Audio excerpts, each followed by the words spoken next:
Assalamu alaikum. Welcome to another video. I am Ahmed Raza, Head of English Proficiency Tests at Edify Group of Companies. आज की video में मैं बात करूंगा कि जो आपका स्पीकिंग पोर्शन है उसमें आप किस तरह से मैक्सिमम स्कोर कर सकते हो और वेदर डज इट अफेक्ट कि आपकी जो आइल्स की स्पीकिंग है वो इन पर्सन हो रही है या वीडियो कॉल पे हो रही है, उसके क्या इफेक्ट आते हैं और उसको आप किस तरह से जो है वो देख सकते हो और उसमें मतलब क्या डिस्पैरिटीज़ हैं, हम उसके ऊपर प्राइमरीली बात करेंगे। Now let's get back to the topic और हम जो है वो स्पीकिंग के बारे में बात करने लगे हैं। अच्छा, अब जब आइल्स का टेस्ट आप बुक करवाते हो तो you do have two options और आपको अक्सर का जो है वो ईमेल आ जाता है कि आपका जो स्पीकिंग है वो वीडियो कॉल पर होगा या फिर आपका जो स्पीकिंग है वो इन पर्सन होगा। तो अक्सर लोग कंफ्यूज हो जाते हैं कि वीडियो कॉल का क्या मतलब है कि क्या हम टेस्ट जो है वो घर से देंगे और उसके जो है वो कोई नेगेटिव इम्पैक्ट तो नहीं पड़ेगा या इस तरह से कुछ। तो मैं इस चीज़ को क्लियर कर दूं कि वीडियो कॉल पर स्पीकिंग का मतलब ये हरगिज़ नहीं है कि आप घर से टेस्ट दे रहे हो।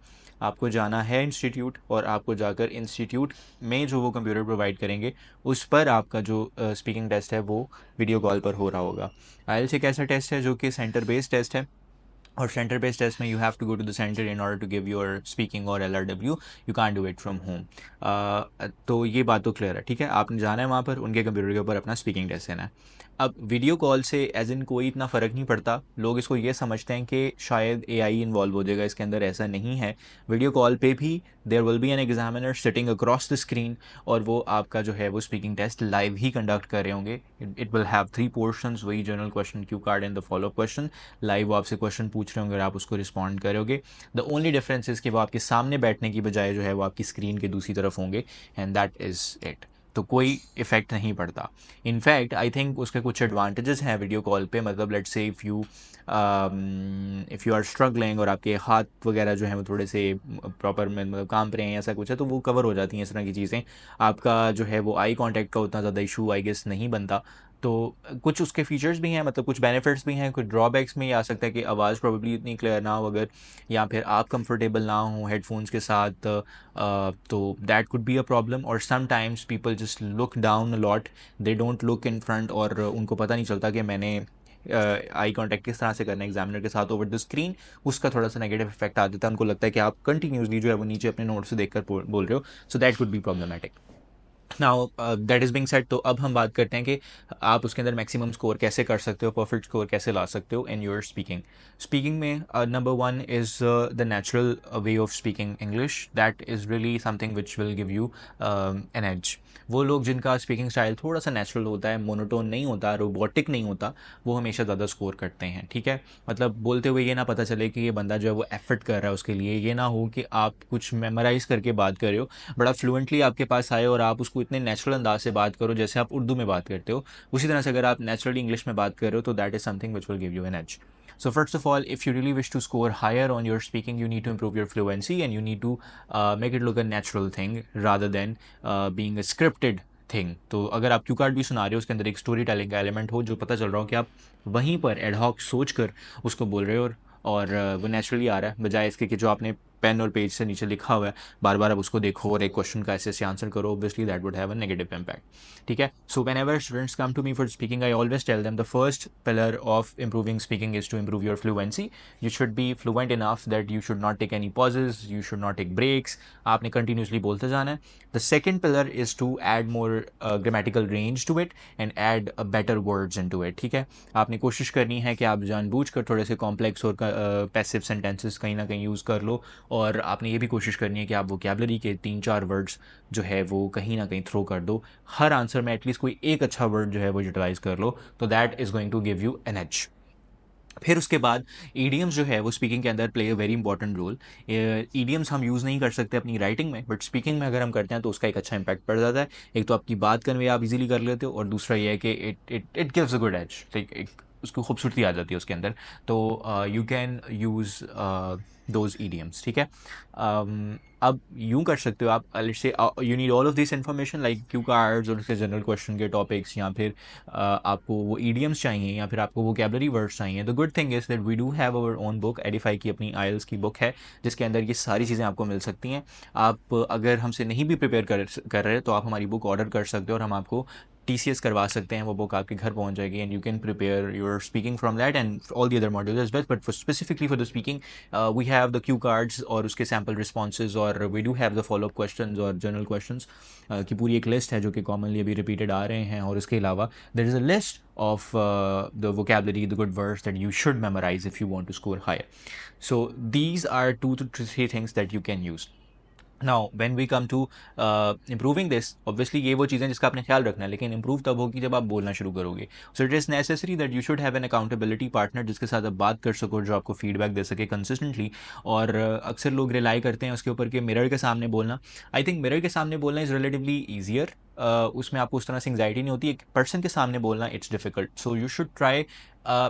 It's not bad to speak in front of the mirror. You can start from there, but you should have a person to talk to, जिससे आपको डायरेक्ट कन्वर्सेशन का एक वो एलिमेंट मिले और आपको वो फीडबैक भी दे सके, आप उसकी एक्सप्रेशन नोट कर सको.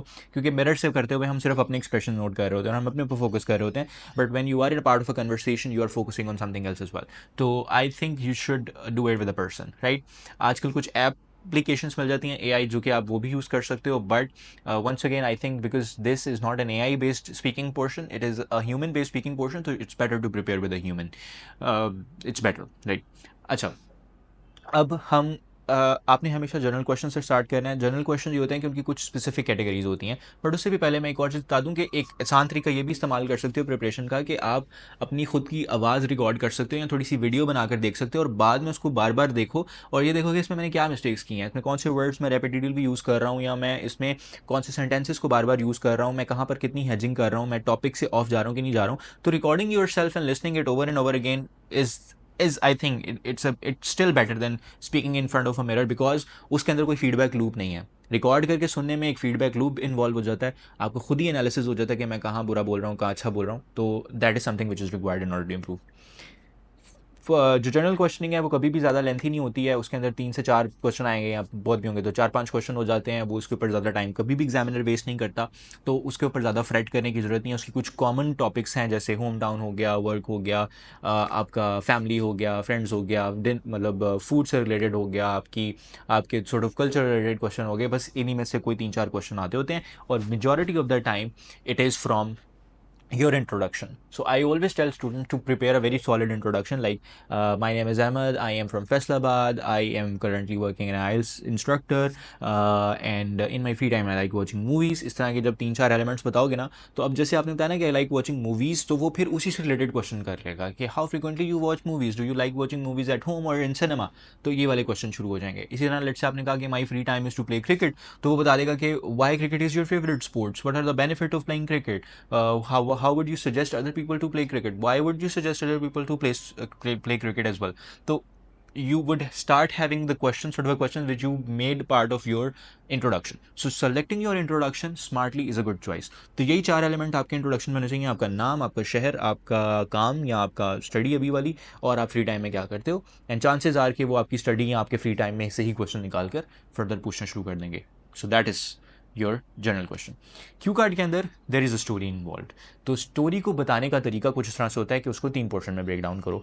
हमेशा उसका एक कॉन्टेक्स्ट ऐड करो, उसके बाद उस स्टोरी का क्वेश्चन का आंसर करो, और फिर उसकी डिटेल दो. जैसे कोई भी क्यू कार्ड अगर हम उसकी एग्जाम्पल लें, मिसाल के तौर पे describe a time when you made an important decision, तो सबसे पहले थोड़ा सा बैकग्राउंड दो, कॉन्टेक्स्ट दो कि I like making my own decision. It's been 3 years since I'm making my own decision. I do not consult my parents before doing that, and some of them are right, some of them are wrong, and I just take ownership of them. However, the last decision that I took myself, and it was significantly important and it changed my life, was this. Now, this is the portion where you just answered the question.